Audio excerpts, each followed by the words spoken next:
같이 기도드리겠습니다.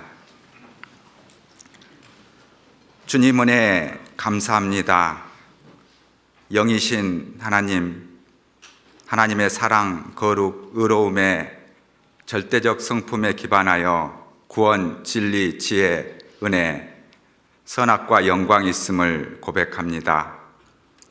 오늘 또 이 날 주셔서 하나님께서 말씀을 사모하는 우리 서울교회 성도님들 함께 머리 숙입니다.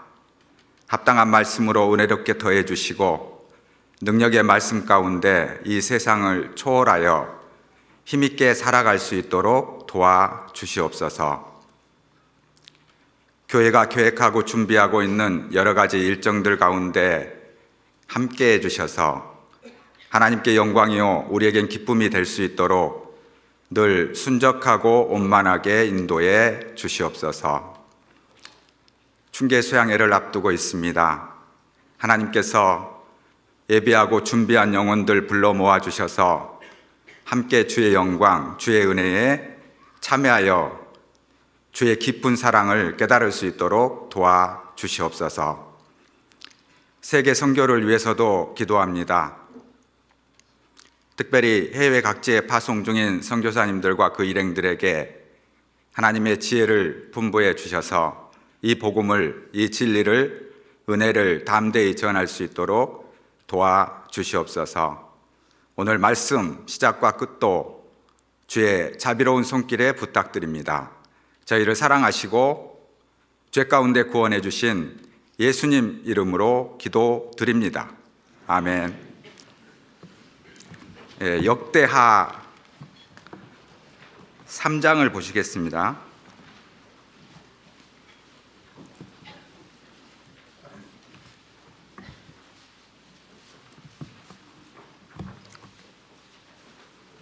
역대하 3장 1절입니다.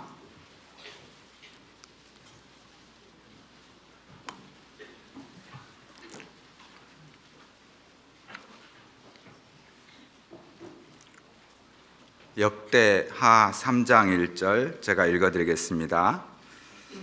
솔로몬이 예루살렘 모리아산에 여호와의 전 건축하기를 시작하니 그곳은 전에 여호와께서 그 아비 다윗에게 나타나신 곳이요 여부스 사람 오르난의 타작마당에 다윗이 정한 곳이라. 15절입니다. 15절 전 앞에 기둥 둘을 만들었으니 고가 30규빗이요 각 기둥 꼭대기의 머리가 5규빗이라. 성소같이 사슬을 만들어 그 기둥 머리에 두르고 석류 100개를 만들어 사슬에 달았으며 그 두 기둥을 외소 앞에 세웠으니 좌편에 하나요 우편에 하나라. 같이 읽겠습니다. 우편 것은 야긴이라 칭하고 좌편 것은 보아스라 칭하였더라. 히브리서 12장 2절 말씀에 믿음의 주여 또 온전케 하신 이인 예수를 바라보자. 저는 그 앞에 있는 즐거움을 위하여 십자가를 참으사 부끄러움을 개의치 아니하시더니 하나님 보좌 우편에 앉으셨느니라 라고 말씀하십니다. 우리 신앙의 핵심 중에 하나는 무엇을 보느냐, 누구를 보느냐, 어디를 보느냐라고 볼 수가 있습니다. 하나님은 우리의 신령한 목적과 시선을 축복하십니다. 배에 노를 저을 때 초보자는 열심히 젓는데 기우뚱기우뚱합니다. 그러나 숙련된 뱃사공은 한치의 오차나 흔들림 없이 목적지를 향해서 달립니다. 그 차이는 배와 노를 보느냐 아니면 멀리 목적지를 보느냐 그 차이라고 볼 수가 있습니다. 목적과 시선을 잃어버린 근면과 성실은 배를 빙빙 돌게 할 뿐입니다. 우리가 열정과 열심이 목적이 된다면 시선을 잃어버릴 수가 있습니다. 방향을 잃어버린 속도는 방황일 뿐입니다. 하나님께서는 능력 있는 자를 보기보다는 우리가 방향을 잃지 않기를 바라십니다. 마태복음 14장 22절 이하에 보면요, 예수님께서 제자들에게 가르치시고 기도하러 가십니다. 그리고 제자들은 배를 타고 항해를 시작합니다. 새벽 3시쯤 풍랑이 일어서 겁에 질려 있는데 예수님께서 물 위로 걸어오십니다. 그때 유령이다 소리 지릅니다. 베드로는 예수님을 보고 주여, 주시어든 나를 오게 하소서, 오라. 베드로는 물 위를 걷다가 바람을 보고 빠져 들어갑니다. 주여, 구원하소서. 예수님이 손을 내미시면서 믿음이 적은 자여, 왜 의심하였느냐 라고 말씀하십니다. 베드로가 초자연적인 능력으로 물 위를 걸을 수 있었던 것은 예수님과 말씀에 의지했기 때문입니다. 그러나 환경을 보고 물을 봤을 때 빠져 들어갈 수밖에 없습니다. 하나님께서는 우리가 능력 있는 자가 되지 않고 오히려 시선과 목적에 충실하기를 바라십니다. 고린도후서 4장 17절 18절에 우리의 잠시 받는 환난에 경한 것이 지극히 크고 영원한 영광에 중한 것을 우리에게 이루게 함이니 우리의 돌아보는 것은 보이는 것이 아니요 보이지 않는 것이니 보이는 것은 잠깐이요 보이지 않는 것은 영원합니다. 이렇게 말씀하십니다.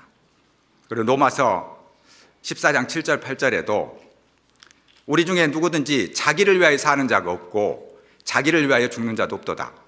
우리가 살아도 주를 위하여 살고 죽어도 주를 위하여 죽나니 그러므로 사나 죽으나 우리가 주의 것이로다. 이렇게 말씀하십니다. 사는 목적을 분명히 하라는 겁니다. 바울 사도도 빌립보서 1장 20절 이하에 이렇게 간증합니다. 나의 간절한 기대와 소망을 따라 아무 일에든지 부끄럽지 아니하고 오직 전과 같이 이제도 온전히 담대하여 살든지 죽든지 내 몸에서 그리스도가 존귀되게 하려 하느니 이는 내게 사는 것이 그리스도이니 죽는 것도 유익함이니라. 그러나 육신으로 사는 이것이 내 일의 열매일진데 무엇을 가리려는지 나는 알지 못하노라. 이렇게 간증합니다. 바울 사도는 육신의 고난이 많았기에 빨리 죽고 싶었습니다. 그런데 또 살아서 상급이 있기에 살고 싶은 마음도 있었습니다. 그런데 하나님께서 바울더러 바울아, 너 오늘 죽을래 살래 이렇게 선택권을 준다면 나는 무엇을 가리는지 선택할지 모르겠다. 하나님 죽든지 살든지 알아서 해 주십시오. 이 간증입니다. 그러면서 23절 24절에는 내가 그 두 사이에 끼었으니 떠나서 그리스도와 함께 있는 이 욕망을 가진 것이 내게 좋으나 그러나 내가 육신으로 사는 것이 너에게 더 유익하니라. 이렇게 말씀하십니다. 내가 죽고 싶은 것은 나의 이기적인 욕망이다. 그러나 내가 살아있음으로 인해서 너희에게 유익되지 않겠느냐? 이 바울 사도의 삶과 죽음을 뛰어넘는 초월적인 믿음은 바로 소망이 있기 때문입니다. 저도 말씀을 준비하면서 거울을 보고 생각하는 바가 있습니다. 우리 성도님들의 안구를 불편하게 해드리는 것은 어쩔 수 없겠다. 성형수술을 할 수는 없잖아요. 그러나 고막을 불편하게 해드려서는 안 되겠다. 고막은 좀 유익되고 시원하게 해드려야겠다. 왜 이렇게 귀하고 소중한 시간 내서 오셨는데 말씀을 들으면서 도대체 이게 무슨 말이야? 나팔관 드러내고 싶네 이런 생각을 가지신다면 좀 속상할 것 같습니다. 왜 그러냐면 오늘이 만우절입니다. 굉장히 우려가 돼요. 말씀 다 듣고 이거 다 거짓말인 줄 아시죠? 그러면은 굉장히 마음이 씁쓸할 것 같습니다. 이 에스겔서에 보면은 두 가지 아주 큰 핵심적인 환상이 나옵니다. 에스겔 37장에 보면은 바벨론에서 포로로 끌려간 이스라엘 백성들에게 시리와 낙담에 빠졌을 때 희망의 메시지를 주십니다. 골짜기 가운데 마른 뼈가 가득하고 오래되었다고 했습니다. 인자야 이게 능히 살겠느냐? 주여 주께서 아시나이다. 네가 명해봐라. 에스겔이 명합니다. 생기가 너에게 들어가서 너희가 살리라. 이 뼈들이 연락하더니 살이 붙고 가죽이 덮입니다. 생기는 없었습니다. 다시 명합니다. 생기야 사방에서부터 와서 사망을 당한 자의 몸에 들어가 살게 하라. 그러니까요, 생기가 들어가더니 극히 큰 군대더라, 이렇게 말씀하십니다. 물론 거기에는 이스라엘 민족의 회복을 분명하게 선포하고 계십니다. 그런데 그 사망의 골짜기는 우리가 죽음과 심판을 받을 수밖에 없는 운명에서 하나님 말씀으로 구원받을 것에 대한 하나의 예표일 수도 있습니다. 누가복음 3장 4절 6절 말씀에 선지자 이사야의 책에 쓴 바 광야에 외치는 자의 소리가 있어 가로되 너희는 주의 길을 예배하라. 그의 첩경을 평탄케 하라. 모든 골짜기가 메워지며 모든 산과 작은 산이 낮아지며 굽은 것이 곧아지며 험한 길이 평탄하게 될 것이요 모든 육체가 하나님의 구원하심을 보리라 함과 같으니라. 하나님께서 말씀을 통해서 모든 사망의 골짜기, 죽음의 골짜기를 메우실 것, 그리고 높은 산, 작은 산, 교만하고 거만한 산들이 다 낮아질 것, 굽은 것이 곧아지고 험한 길이 평탄해질 것이라고 분명하게 말씀을 하십니다. 그리고 구원받은 우리에게는 하나님의 특별한 보호와 양육이 있다고 말씀하십니다. 시편 23편에 여호와는 나의 목자시니 내가 부족함이 없으리로다. 그가 나를 푸른 초장에 누우시며 실만한 물가로 인도하시는도다. 내 영혼을 소생시키시고 자기 이름을 위하여 의의 길로 인도하시는도다. 내가 사망의 음침한 골짜기로 다닐지라도 해를 두려워하지 않을 것은 주께서 나와 함께 하심이라. 주의 지팡이와 막대기가 나를 안위하시나이다. 이렇게 말씀하십니다. 구원받은 우리를 고난과 상처와 아픔 속에서도 늘 함께 하시고 인도하시고 역사하실 것을 말씀하십니다. 시편 91편 1절에도요. 지존자의 은밀한 곳에 거하는 자는 전능하신 자의 그늘 아래 거하리로다. 하나님께서 생명싸개 안에 우리를 인도하실 것을 말씀하십니다. 그리고 에스겔 47장에는요. 천년왕국에 대해서 말씀하시면서 성전 문지방에서 물이 흘러나옵니다. 그리고 1,000층씩 500m씩 쌓이기 시작하는데요. 그 물이 발목에 쌓이고 무릎에 쌓이고 그리고 허리에 쌓이고 헤엄할 물이 되고 그리고 건널 수 없는 강이 되더라. 이렇게 말씀하십니다. 그리고 서해로는 지중해로 흐르고 동해로는 아라바, 사해바다로 흘러서 죽은 바다가 소생되더라. 여호와 라파라고 말씀하십니다. 그리고 그 물이 닿는 곳마다 상장하고 열매가 맺히는데 그 열매는 약 재료가 되더라 라고 말씀하십니다. 우리가 성경을 통해서 물을 보면요, 심판에 대해서도 말씀하시고 생수의 근원 되신 예수 그리스도에 대해서도 말씀하십니다. 시편 90편 3절 4절 말씀에 주께서 사람을 티끌로 돌아가게 하시고 말씀하시기를 너의 인생들은 돌아가라 하셨사오니 주의 목전에는 천년이 지나간 어제 같으며 밤의 한 경점 같을 뿐입니다. 주께서 저희를 홍수처럼 쓸어 가시나이다. 이렇게 말씀하십니다. 홍수, 노아의 홍수는 급작스런 인류의 심판이었습니다. 그런데 우리는 시간 속에서 점진적으로 죽음을 향해 갑니다. 그게 심판입니다. 그리고 베드로후서 3장 6절 7절에 이로 말미암아 그때 세상은 물의 넘침으로 멸망하였을 때 이제 하늘과 땅은 그 동일한 말씀으로 불사르게 하여 간수하신 바 되어 경건치 아니한 자의 심판과 멸망의 날까지 보존하여 두신 것이니라. 이렇게 말씀하십니다. 물은 심판을 가리킵니다. 그리고 그 성전에서 나오는 물은 생수의 근원 되신 예수 그리스도 그리고 성령의 역사를 말씀하십니다. 요한복음 7장 38절 39절 말씀에 나를 믿는 자는 성경의 이름과 같이 그 배에서 생수의 강이 흘러나리라 하였으니 이는 그의 믿는 자의 받을 성령을 가리켜 말씀하신 것이라. 이렇게 말씀하십니다. 그리고 요한복음 4장 13절 14절에는 예수께서 대답하여 가라사대 이 물을 먹는 자마다 다시 목마르려니와 내가 주는 물을 먹는 자는 영원히 목마르지 아니하리니 내가 내게 주는 물은 그 속에서 영생하도록 솟아난 샘물이 되리라. 예수 그리스도가 그 생수의 근원 되시고 그를 통해서 성령의 역사가 크게 넓게 펼쳐질 것에 대해서 분명하게 말씀하고 계십니다. 그래서 베드로 전서 3장 21절에도요. 물은 예수 그리스도의 부활하심으로 말미암아 우리를 구원하는 편이 곧 세례라. 육체의 더러운 것을 제하여 버림이 아니요 오직 선한 양심이 하나님을 향하여 찾아가는 것이라 이렇게 말씀하십니다. 이 생수의 근원 되신 예수 그리스도 그리고 성령의 역사, 에스겔의 이 두 가지 환상을 통해서 우리가 사망의 골짜기에서 영적 구원을 받고 또 교회 안에서 성령 안에서 우리가 믿음 안에서 큰 역사 가운데 살아갈 것에 대해서 말씀을 하십니다. 사도행전 1장 8절에도요.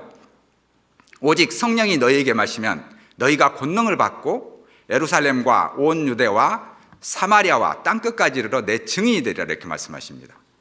우리의 역사가 온 세계로 퍼져나갈 것에 대해서 분명하게 말씀하십니다.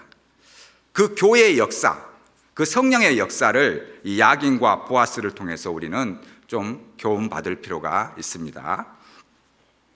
여기 본문 보시면요 17절입니다.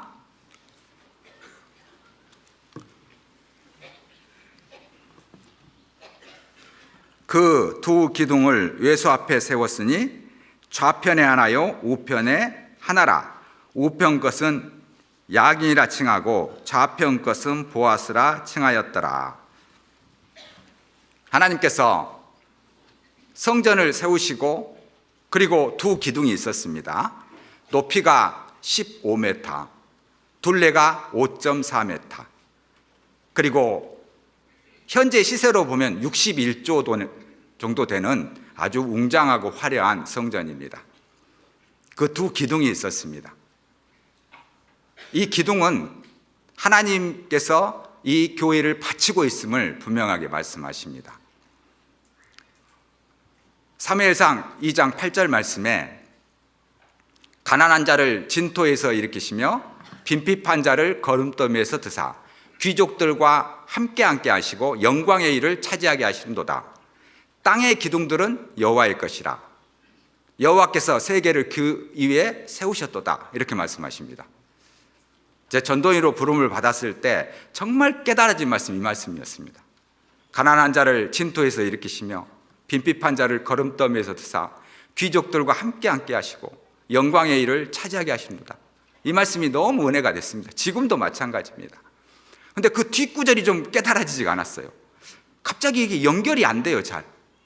땅의 기둥들은 여호와의 것이라. 여호와께서 세계를 그 위에 세우셨도다.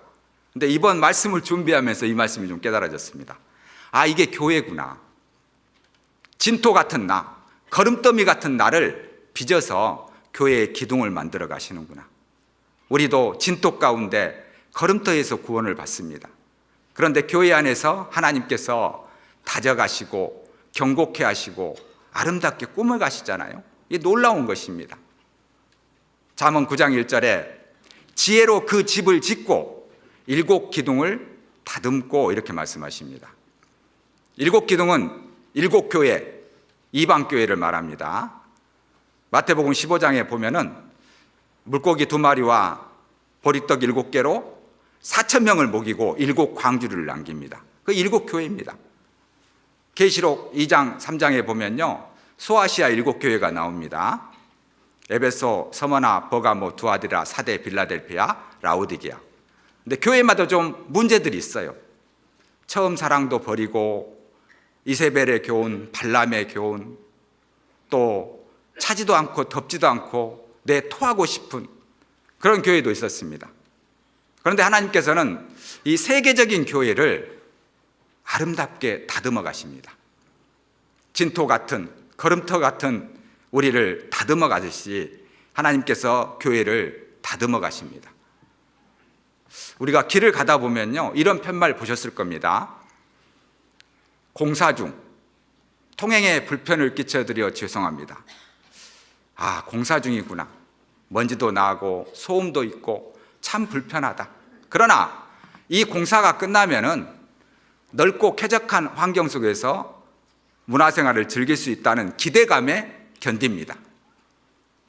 마찬가지입니다. 우리도 그 진토, 거름터 거기서 구원을 받았어요. 그런데 신앙 안에서 시간이 지나다 보면요 나름 헌신 봉사를 합니다. 그리고 충성된 삶을 삽니다.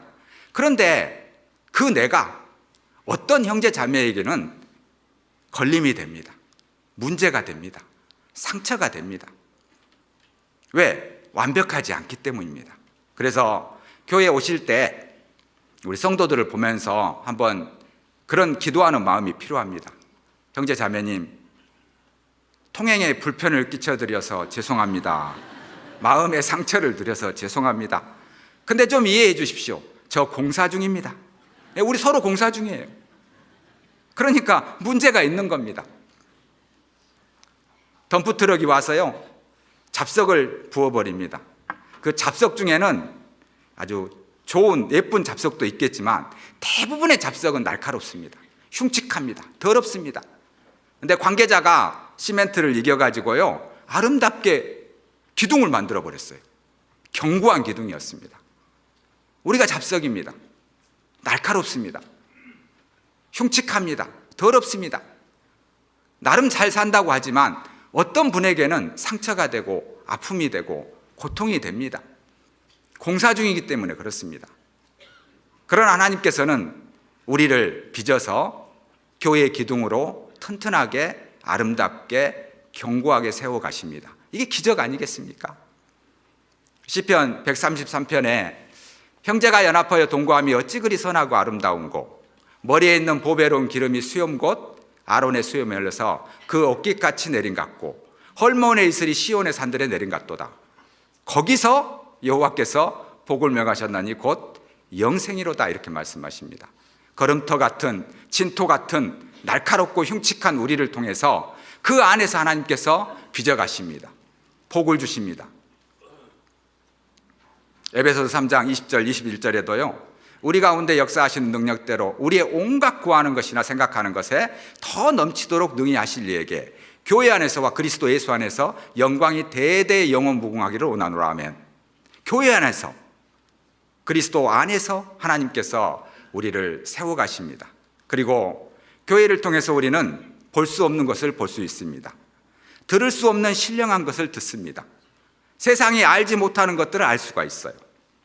에베소서 1장 17절 19절 말씀에는요, 우리 주 예수 그리스도의 하나님 영광의 아버지께서 지혜와 계시의 정신을 너에게 주사 하나님을 알게 하시고 너의 마음 눈을 밝히사 그의 부르심의 소망이 무엇이며 성도 안에서 그 기업의 영광이 풍성이 무엇이며 그 힘의 강력으로 역사하심을 따라 믿는 우리에게 베푸신 능력의 지극히 크심이 어떤 것을 너희로 알게 하시기를 원하노라, 이렇게 말씀하십니다. 교회 안에서 지혜와 계시 열어주시고 비춰주십니다. 그리고 하나님을 알게 하시죠. 그리고 우리 마음 눈을 밝히사 부르심의 소망이 무엇이며 소망 가운데 굳게 할 수 있도록 도와주십니다. 은혜입니다. 그리고 힘의 강력, 능력이 있습니다. 세상을 이기고 세상을 초월할 능력을 교회 안에서 얻을 수 있습니다. 호수가 있었습니다. 잔잔합니다. 근데 돌을 던졌어요. 파장이 일어납니다. 근데 그 파장이 연결되더니요, 빛이 들어오니까 무지개가 되는 거예요. 우리 마음속에 예수 그리스도의 말씀이 들어옵니다. 잘 박힌 목 같고 찌르는 채찍 같습니다. 그러나 파장이 일어나요. 궁창 아래 물이 전부가 아니라 신령하고 영원한 궁창 위에 물이 있다. 그 파장은 하늘 끝까지 올라갑니다. 소망의 무지개입니다. 은혜입니다. 자극과 충격과 격발을 통해서 전진하고 발전할 수 있는 요소가 되는 겁니다. 그게 바로 소망입니다. 히브리서 11장 1절 2절에 믿음은 바라는 것들의 실상이요 보지 못한 것들의 증거니 선진들이 이로써 증거를 얻었느니라. 믿음으로 모든 세계가 하나님의 말씀으로 지어진 줄을 우리가 아나니 보이는 것은 나타나는 것으로 말미암아 된 것이 아니니라. 보이는 게 아닙니다. 그러나 우리는 알고 있어요. 그 안에서 우리는 기뻐할 수가 있습니다. 로마서 8장 20절에는요, 피조물이 허무한데 굴복하는 것은 자기의 뜻이 아니요 오직 굴복케 하시는 이로 말미암습니다. 우리가 세상에 굴복하고 죽음에 굴복하고 사망과 심판의 두려움에 사는 것은 바로 죄 때문이었습니다. 그러나 로마서 8장 22절에는 피조물이 다 이제까지 함께 탄식하며 함께 고통하는 것을 우리가 나니, 이뿐 아니라 또한 우리 곧 성령의 처음 익은 열매를 받은 우리까지도 속으로 탄식하여 양자될 것 곧 우리 몸의 구속을 기다리느니라. 우리가 소망으로 구원 얻었음에 보이는 소망이 소망이 아니니 보이는 것을 누가 바라리요? 그렇습니다. 성령의 처음 익은 열매, 예수 그리스도의 부활의 접붙임을 받은 우리가 이제 세상을 이깁니다. 죽음을 극복합니다. 그걸 초월해서 살 수 있다는 겁니다. 고린도전서 15장 55절 56절 말씀에는요, 사망아 너의 이기는 것이 어디느냐, 사망아 너의 쏘는 것이 어디느냐. 사망에 쏘는 것은 율법이요, 사망에 쏘는 것은 죄요, 죄의 권능은 율법이라, 이렇게 말씀하십니다. 사망을 극복할 사람이 없습니다. 세상에 죽음을 초월하고 죽음 앞에 지배를 선포할 사람도 없습니다. 사람들은 다 죽음 앞에, 사망 앞에 두려워합니다. 그 누구도 그 사망과 죽음의 사사슬에서 벗어날 수 없다는 겁니다. 그런데 56절에는 우리 주 예수 그리스도로 말미암아 우리에게 이김을 주시는 하나님께 감사하노니, 그러므로 내 사랑하는 형제들아 경고하며 흔들리지 말며 항상 주의 일에 더욱 힘쓰는 자들이 되라. 이는 너희 수고가 주 안에서 헛되지 않는 줄을 압니다. 이렇게 말씀하십니다. 우리는 이길 수 없습니다. 그 사망을, 죽음을, 죽음 앞에 승리를 선포할 수 없습니다. 그러나 우리 주 예수 그리스도로 말미암아 우리에게 이김을 주시는 하나님께 감사하노라. 예수님에게 접붙인 우리가 이 사망과 심판을 이긴다는 겁니다. 승리를 선포할 수 있는 겁니다. 그래서 우리는 세상을 따라 사는 게 아닙니다. 구름은 바람에 의해서 움직입니다. 말은 재갈을 물려야 됩니다. 사람은 감동을 받을 때 움직입니다. 그러나 우리 그리스도인들은 말씀과 사명에 의해서 움직입니다. 그래서 사도행전 20장 24절에 나의 달려갈 길과 주 예수께 받은 사명 곧 하나님의 은혜의 복음 증거하는 일을 마치려 하면은 나의 생명을 조금 더 귀한 것으로 여기지 아니하노라, 이렇게 말씀하십니다. 우리가 세상에서 목숨보다 소중한 게 무엇이 있겠습니까?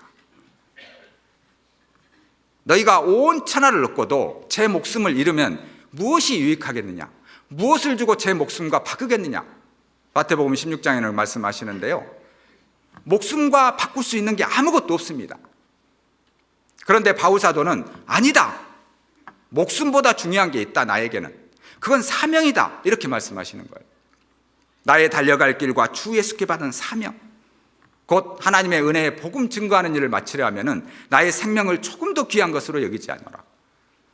이 사명이 있기에 목숨도 아끼지 않는다, 이런 굳은 각오가 있었습니다. 바울사도의 이 믿음은 바로 소망이 있기에 가능한 것이었습니다. 여기 보시면요, 본문입니다. 17절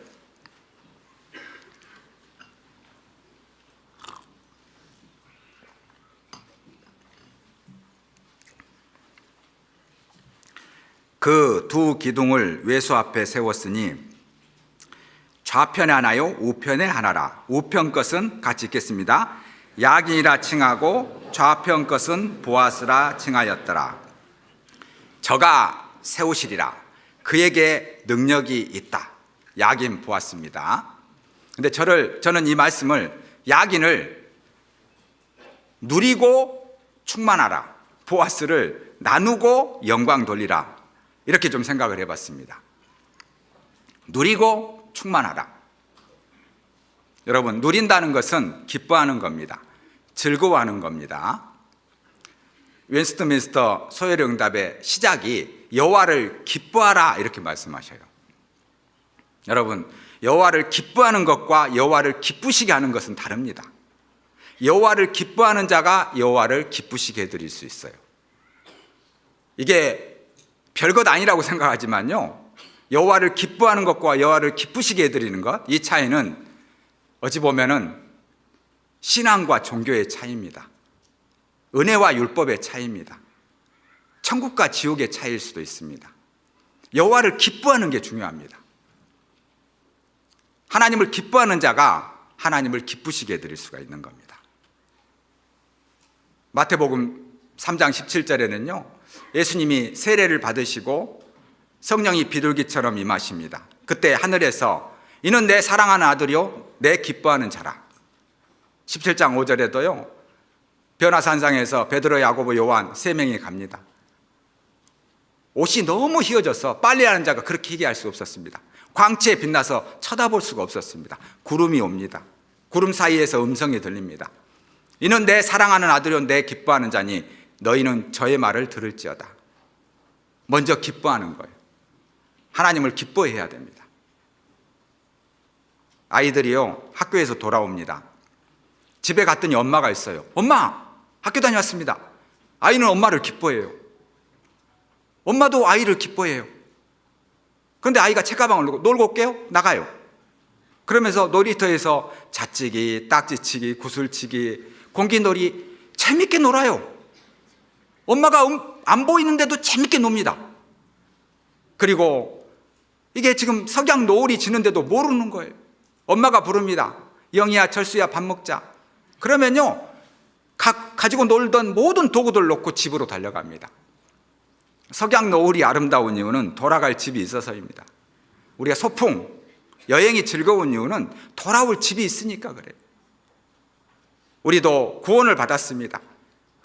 예수님이 보이지 않아요. 그러나 이 세상에서 즐겁게 노는 거예요.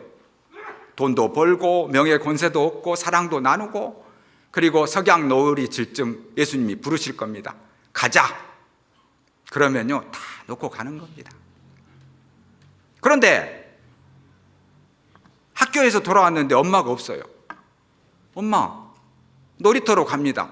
노는데도 불안해요. 엄마가 왜 없지? 엄마 어디 가셨지? 왜 늦으시지? 지금쯤 오셨을까? 그리고 다시 가봐요. 또 엄마가 없어요. 더 불안해요. 노는데 너무 불안합니다. 왜? 엄마가 없으니까. 그런데 반대로 이 아이가 엄마를 기쁘시게 해드려야겠다는 생각을 갖는다. 그러면요 학교에서 돌아올 때 성적표부터 찢어야 됩니다. 그리고 오늘 야간 자율학습이니까 못 가요. 불가피하게 집에 간다면 고민이 될 겁니다. 빨래를 이렇게 해드려야 되나? 방 청소를 해드려야 되나? 설거지를 도와드려야 되나? 근심이 클 겁니다. 고민하고 집에 갔는데 엄마가 없어요. 그러면 기분 좋아요. 엄마 없다. 해방. 엄마를 기쁘시게 해드리려는 아이는 율법이잖아요. 없는 게 기뻐요. 그런데 엄마를 기뻐하는 자는 엄마가 있으면 기뻐요. 우리는 이 차이를 분명히 알아야 됩니다. 이사야 61장 10절에 내가 여호와로 인하여 크게 기뻐하며 내 영혼이 나의 하나님으로 인하여 즐거워하리니 이는 그가 구원의 옷으로 내게 입히시며 의의 겉옷으로 더하심이 신랑이 사모를 쓰며 신부가 그 보물로 단장과 같게 하셨습니다. 내가 여호와로 인하여 크게 기뻐하며, 하나님 한 분만으로 기뻐하는 겁니다. 스바냐 3장 17절에도요 너희 하나님 여호와가 너희 가운데 계시니 그는 구원을 베푸실 전능자시라. 그가 너로 인하여 기쁨을 이기지 못하여 하시며 너를 잠잠히 사랑하시며 너를 인하여 즐거이 부르며 기뻐하시리라 하리라. 다른 조건이 없어요. 그냥 하나님이 나를 기뻐해요.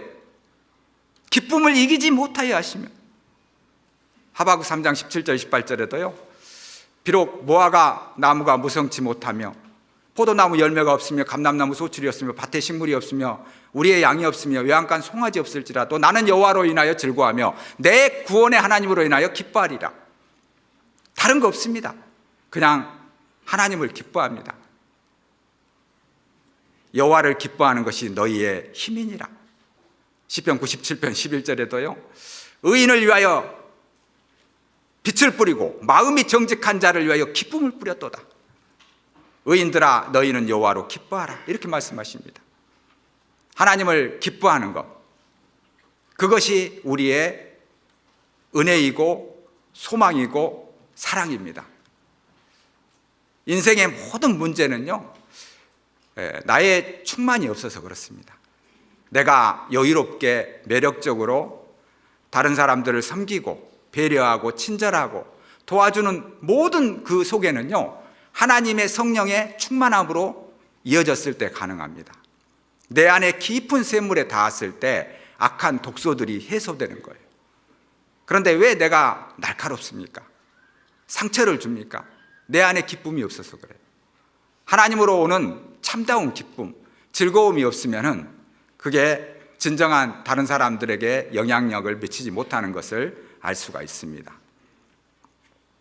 세상에는 양면성이 있습니다.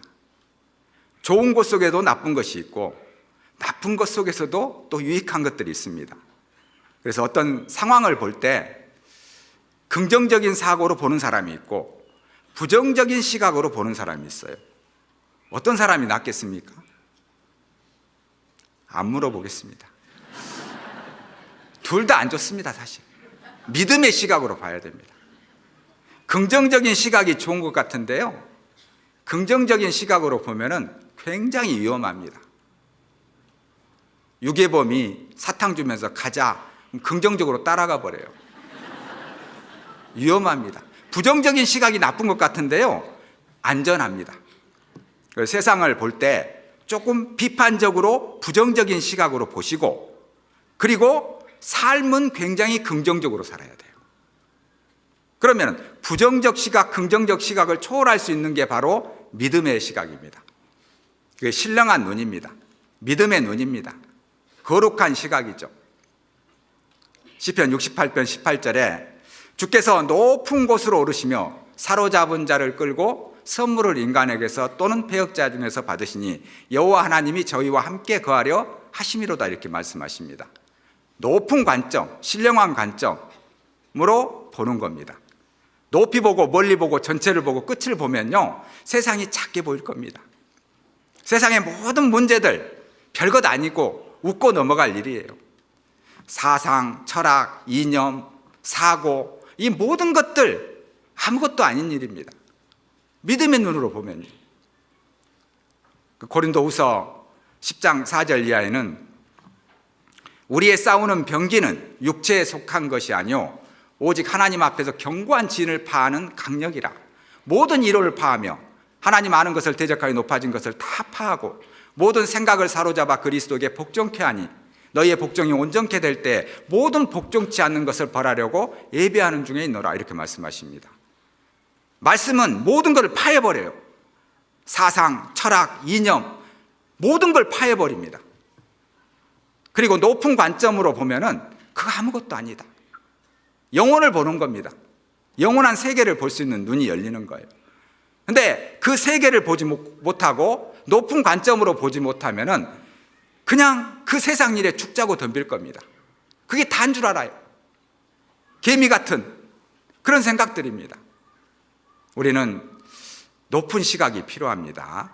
세상에는 양면성이라는 게 있어요. 여러분, 명사가 아무리 좋아도 수식어가 좋지 않으면 180도 다릅니다. 의미가. 배려, 친절, 다정함, 진솔, 착함, 진정, 좋은 말이잖아요. 근데 앞에 거짓, 가짜, 사기를 붙여보세요. 사기꾼이 진실하고 참돼요. 보이스피싱이요, 얼마나 다정한지 모릅니다. 의미가 완전히 다르잖아요. 반대로 고통, 아픔, 상처, 시련, 한, 안 좋은 용어들입니다. 어머니를 붙여보세요. 어머니의 고통, 어머니의 아픔, 어머니의 한, 어머니의 눈물, 숭고해지지 않습니까? 마찬가지입니다. 우리가 세상에 많은 좋은 것들이 있다 할지라도 돈, 명예, 권세, 사랑, 그걸 세상을 붙이고 마귀를 붙이면 천박해집니다. 그러나 세상에 많은 고난과 아픔이 있다 할지라도 그 모든 것 앞에 하나님, 예수님 말씀을 붙이면요, 굉장히 거룩하고 숭고해집니다.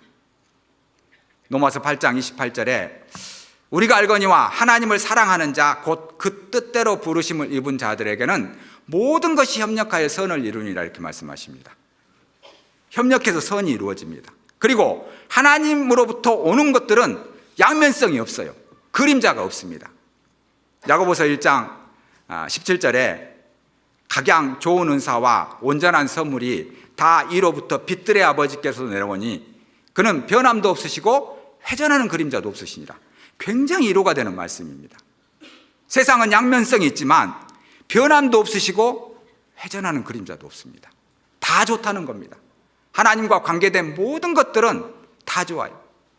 떡반죽 그릇도 좋고요, 나가도 들어와도 좋습니다. 요한일서 1장 5절에도 우리가 저에게서 듣고 너희에게 전한 소식이 이것이니 곧 하나님은 빛이시라. 그에게는 어둠이 조금도 없으시니라. 어둠이 조금도 없으십니다. 하나님께로부터 오는 것들, 하나님께로부터 부여받은 것들은 그것이 어떤 것이라 할지라도 다 나에게 유익되고 아름답고 숭고한 것들입니다. 그러나 세상에 그 아름답고 귀한 것으로 여길지라도 그것이 바로 하나님과 관계없다면 굉장히 천박해집니다. 중요한 것은 하나님으로부터 오는 것들입니다. 하나님 한 분만으로 만족하고 기뻐할 줄 아는 그런 마음들이 필요합니다. 우리 그 찬송가 중에요, 은혜 찬송에 작은 불꽃 하나로 그런 찬송 있잖아요. 그게요, 사실 미국 슬럼가에서 마리아나 피면서 불렀던 노래입니다. 그 작은 불꽃이 우리는 성령의 불꽃같이 여기지만 마리아나예요. 근데 그것을 그분들이 하나님을 영접하고 바꿔버리는 거예요. 좋아져 버렸잖아요, 그게. 그리고 우리가 주만 바라볼지라, 그 찬송도 있을 겁니다. 나의 작은 시냇에도 응답하시고. 근데 그 주가 사실은요, 하늘의 주가 아니라 땅의 주예요. 그렇게 생각하면요, 그렇게 또 맞는 거예요. 그걸 작사 작곡 하신 분을 제가 만나서 식사를 한 적이 있는데요, 낮술에 취해 있더라고요. 그래서 물었습니다. 어떻게 이 곡을 쳤느냐. 근데 그 내용이 그거예요. 나의 작은 신음에도 응답하는 것이 누가 나를 응답하겠어요? 비웃죠. 그런데 그 술만이 자기를 응답한다는 겁니다. 근데 그것이 바뀌니까 주님이 되는 거예요. 양면성이라는 게 있다는 겁니다. 은혜를 받으면 되잖아요, 우리는. 그만큼 세상에는 좋은 것도 있고 바람직하지 않는 것도 있다는 걸 알 수가 있습니다. 자, 그리고 여기 17절입니다. 그 두 기둥을 외수 앞에 세웠으니 좌편에 하나요 우편에 하나라. 우편 것은 야긴이라 칭하고 좌편 것은 보아스라 칭하였더라. 야긴, 우리가 누리고 충만합니다. 그리고 보아스는 나누고 영광 돌리는 겁니다. 여러분, 우리가 말씀에 충만합니다. 기쁨이 있습니다. 능력이 있습니다. 거룩합니다. 그런데 우리가 변화가 없어요. 열매가 없어요. 왜 그럴까요? 나의 이 축적된 경건이 발효되지 않기 때문에 그렇습니다. 내 안에서 거룩해요. 내 안에 의롭습니다. 그것이 영적 교만으로, 독점적 권리로 굳어져 버려요. 그러면요, 발효되면 부패되지 않는데 그러지 않고 안에서 썩어버려요. 그리고 안에서 터져버리면 나를 해롭게 하고 남도 해롭게 합니다. 그 특권의식, 교만의식이 오히려 복음을 방해해버리는 거예요. 우리가 이 축적된 믿음, 가득 찬 이 신앙, 이게 건전하게 발효돼야 돼요. 물은 흘러야 됩니다. 세상의 부자들은 100명, 1000명 것을 빼앗아서 부자가 됩니다. 그걸 빨대라고 그래요. 그러나 성경적 부자는 나눠줌으로 인해서 다시 받아서 사는 겁니다. 그걸 파이프 이론의 법칙이라고 합니다. 빨아들이는 게 아니에요. 구약에는 창조가 있잖아요. 말씀으로 창조하십니다. 신약은 창조가 없습니다. 배경에 참여한 사람을 통해서 능력을 발휘하셔요. 물고기 2마리와 보리떡 5개를 가져왔을 때 예수님이 축사하셔서 5,000명을 먹이고 12바구니를 남깁니다. 그건 능력입니다. 마찬가지입니다. 항아리 6개를 준비해라. 거기에 물을 부어라. 떠다가 연회장에 갖다 주어라. 근데 연회장은 몰라요. 이게 왜 포도주가 돼 있는지. 먹는 사람도 모릅니다. 취해서. 그런데 그 종들은 항아리를 준비했고 터무니없는 말 같지만 물을 부었습니다. 그리고 떠다 연회장에 가져다 줬어요. 근데 가다가 물이 포도주가 되어버려요. 창조가 아닌 우리가 드리는 것으로서 하나님께서 역사를 하는 거예요. 그래서 계속 내 안에 있는 충만함, 은혜를 흘려보내야 됩니다. 닫아놔버리면 땐처럼 이 안에서 부패돼 버려요. 발효돼야 되는데. 그러면 안에서 터져버리잖아요. 그러면 나도 해롭고 남도 해롭게 만듭니다. 야고보서 1장 25절에 자유하게 하는 온전한 율법을 들여다보고 있는 자는 듣고 잊어버리는 자가 아니요 실행하는 자니 이 사람이 그 행한 일에 복을 받으리라, 이렇게 말씀하십니다. 행한 일에. 미가서 6장 8절에도요 사람아 주께서 선한 것이 무엇임을 내게 보이시다니 여호와께서 내게 구하시는 것은 오직 인자를 사랑하며 겸손히 내 하나님과 함께 행하는 것이 아니냐, 이렇게 말씀하십니다. 행하는 겁니다.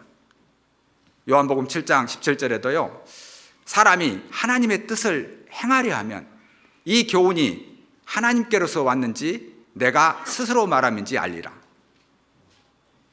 사람이 하나님의 뜻을 알려고 하면, 이게 아니라 하나님의 뜻을 행하려 하면 이게 하나님 말씀인지 사람 말인지 알 수 있다.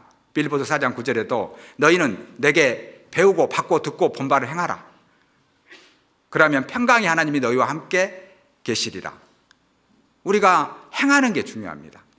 그래서 계속적으로 주님 안에서 은혜 가운데 행하는 것, 이건 굉장히 중요합니다. 하나님 걸로 충만해서 하나님께로서 나눠주고 또 하나님께 영광 돌리는 겁니다. 어떤 교회에 주차장이 없었다고 합니다. 그런데 빈 공터가 있는데 사장님이 팔지를 않아요. 그런데 어느 날 사장님이 그 주차장을 공짜로 쓰라고 했습니다. 그 대신 1년에 51주만 쓰라. 한 주는 쓰지 말아라. 너무 감사했답니다. 그리고 공짜로 1년 동안 쓰는데 몇 년 쓰다 보니까 교인들이 불평불만이 생기는 거예요. 기왕 쓸 거면 다 쓰게 해야지 왜 한 주를 불편하게 하느냐. 그러니까 목사님 찾아갔습니다. 사장님, 왜 한 주를 못 쓰게 합니까?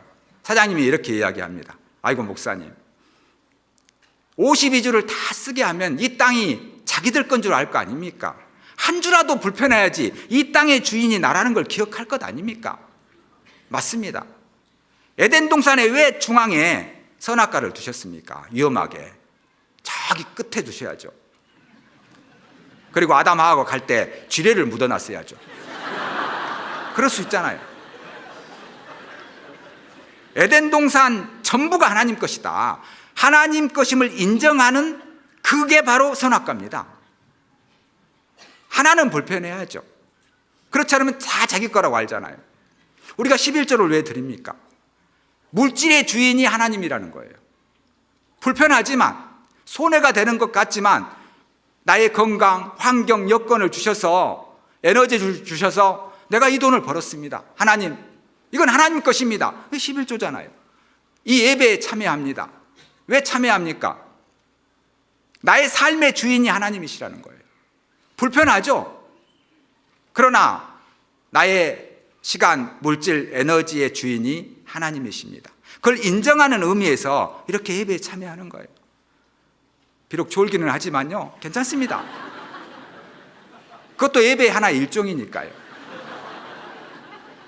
우리가 체화된 물성신앙이라고 하잖아요. 예배라는 것은 말씀만 듣는 게 예배가 아닙니다. 화장하고 자동차 몰고 신선한 바람을 쐬고 상대방의 차 때문에 화도 내고 교회 와서 보기 싫은 분도 보고 또 인사도 하고, 이게 모든 게 체화되는 거예요. 그게 신앙이거든요. 말씀도 듣고. 근데 요즘에는요, 쇼파에서 편안하게 유튜브 목사 찾습니다. 마음에 들면 좋아하고 안 좋으면 바꿔버려요, 목사. 그걸 가나안 신자라고 합니다. 안 나가. 귀찮으니까. 편한 걸 추구해요. 이게 가성비, 시성비 좋은 믿음, 내외 예주합니다. 내외 천미라라고 그래요. 바람직하지 않아요. 힘들지만 모이기를 피하는 어떤 사람들의 습관과 같이 하지 말고 오직 그날이 오면 볼수록 더욱 그리하자. 우리가 더욱 몸으로 체득해야 되잖아요. 이 과정 속에서 느끼는 믿음이 있어요. 거기서 주시는 신선함, 역동성, 사랑, 은혜가 있어요. 그걸 다 포기하고 소파에 앉아서 빠자마 입고 그냥 보고 있으면은 그게 정말 믿음이겠냐는 거죠. 그러진 않지 않습니까? 그래서 편한 것만이 능사가 아닙니다. 거룩한 불편함이 먼지처럼 쌓였을 때 나의 진정한 고귀한 신앙이 되는 겁니다. 그래서 에레미야가 3장 22절 23절에도요 여호와의 자비와 긍휼이 무궁함으로 우리가 진멸되지 아니함이니이다.